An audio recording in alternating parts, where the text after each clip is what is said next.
Okay, from the homework, let's do something I like to call fun with Treasury stock. Treasury stock a lot of times is not very intuitive because most people either they don't know anything about Treasury stock, or if they have limited exposure to stock, it's just common stock, which is actually on exchanges and stuff like that. Preferred stock also trades on exchanges, but again, doesn't get as much attention as common stock.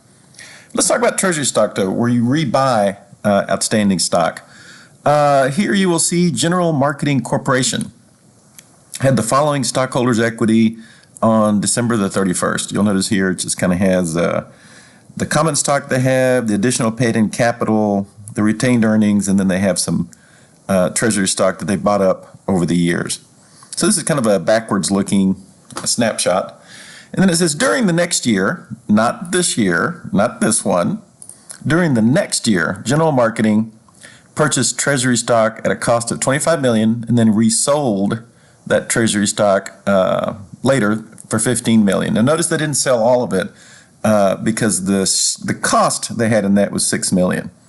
So obviously if they had resold all of it, it would have been the full $25 million would have been the cost. But they didn't sell all of it. They resold some of it. The clue you have that they didn't sell all of it is when you buy treasury stock, like this is the new par value. This $25 million divided by the number of treasury stock shares you purchased is the new par value. Well, they're not even giving you that complication. They just flat out tell you, hey, this was the cost of what we chose to resell. So we bought it back and then we resold it on the open market, the treasury stock. Let's make the entries. I think it'll make more sense. So let's go ahead and do the first one where we purchase the treasury stock. Well, if we purchase stuff, cash is going down.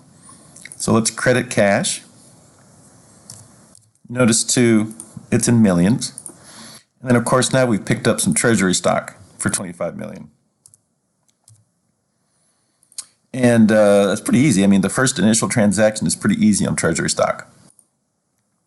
Now we're going to resell it. Normally, like we said in class, we're trying to identify what the new par value is. Normally we would take $25 million and divide it by the number of shares of stock, which is now relabeled treasury stock. But this problem isn't giving the complication. They're not giving you that complication. They just say, hey, it was resold. Apparently the market went back up and they wanted to sell the treasury stock, so they resold it for $15 million. So let's go ahead and get our money. You'll notice this is taken out at par value, right? We didn't sell all of it. We sold $15 million, and then we say, well, how much of that is cost? How much is the new par times the number of shares? Notice none of this tells you the number of shares. You don't need it because they tell you what the cost is, what the new par value is times the number of shares. So this is $6 million. And then here you have additional paid-in capital on treasury transactions, which nets out to 9. This is, again, you notice it looks suspiciously like when you issue common stock for more than par, where you credit common stock and then the difference is taken to additional paid-in capital common stock. Here it's just labeled something differently. Very important right here to shut down and pay attention to something. Remember, we said treasury stock gets deducted from stockholders' equity. It's a deduction. Remember, the stockholders' equity accounts tend to be, well, they're credit balances, normal credit balances, and this lowers it. Well, this treasury stock removes, this resale removes some of that treasury stock, so the deduction is lower, right? Instead of deducting 25 from stockholders' equity, we deduct the difference between 25 and 6, right? Which is 9. No, 9, excuse me, not 9. The difference between 25 and 6, which is 19. Okay, so the net effect, be careful, the net effect is you have a tendency to say, well, before we deducted 25, but now we're going to deduct 25 minus 6, which is 19. The temptation is to say now the treasury stock deduction is 25 minus 6. That's not true because, yes, treasury stock is a deduction, and before this transaction, you were deducting 25, and now you're deducting not 25, the difference between 25 and 6, that's how much is left in the treasury stock account. Be careful, this paid-in capital increases stockholders' equity, right?